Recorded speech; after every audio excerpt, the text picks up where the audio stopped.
국가계약설이란 사회나 국가가 자유롭고 평등한 개인들의 합의나 계약에 의해 발생하였다는 학설이다. 17세기에서 18세기 사이에 홉스, 로크, 루소 등 자연법 학자들이 왕건신수설에 반대하여 주장했다. 국가계약설은 국가의 기원과 정당성을 설명하기 위한 이론으로 국가는 인간의 본성과 자연권에 기초하여 사회와 계약을 맺은 결과로 생겨났다고 주장한다. 국가는 국민의 동의와 위임에 의해 존재하며 국민은 국가의 통치에 복종할 의무가 있다. 하지만 국가가 국민의 자유와 복지를 침해하면 국민은 계약을 파기하고 정부를 바꾸거나 반대할 수 있다. 국가계약설은 홉스, 로크, 루소 등 각기 다른 학자들의 관점에서 발전하였는데 홉스는 인간을 성악설로 보고 왕권 중심론을 주장하였고 로크는 인간을 백지설로 보고 자유주의와 인권론을 주장하였다. 루소는 인간을 성선설로 보고 직접민주주의와 법중심론을 주장하였다.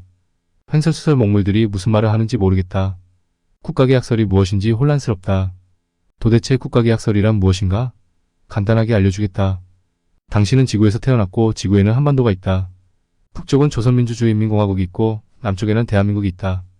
당신은 대한민국에서 태어났으므로 당신은 대한민국 국민이며 한민족이 된 것이다. 그러므로 당신은 대한민국을 일방적으로 사랑해야 하며 한민족을 일방적으로 사랑해야 한다. 그러므로 당신은 대한민국을 위해 일방적으로 애국애족을 해야 하며 대한민국에 일방적으로 충성해야 한다. 외계인이 대한민국을 침략하면 당신은 외계인과 목숨을 걸고 대한민국을 지켜야 한다.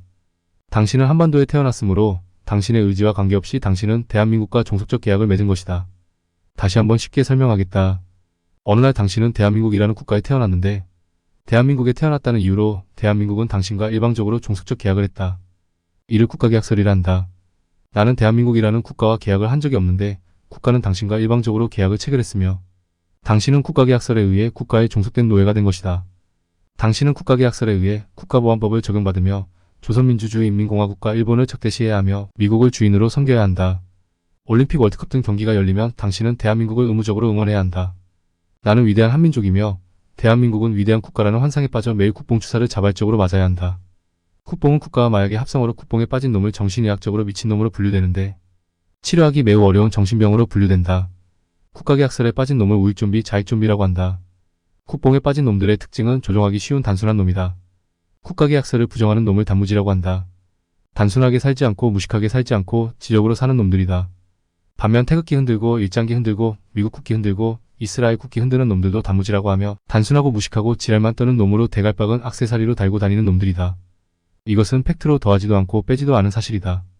2002년 월드컵이 대한민국에서 열렸다. 대한민국 국민은 열광했고 전 국민이 붉은 옷을 입고 거리로 나가 목이 터져라 대한민국을 응원했다.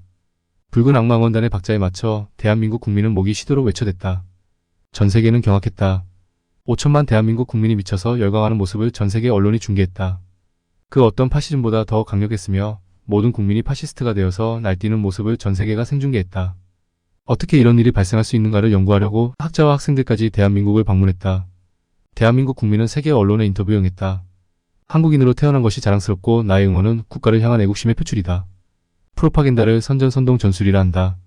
전 세계 학자들이 한국을 방문하여 연구하려고 했던 것은 인간을 프로파간다로 세뇌하면 어떻게 되는가를 연구하기 위해 한국을 방문한 것이다.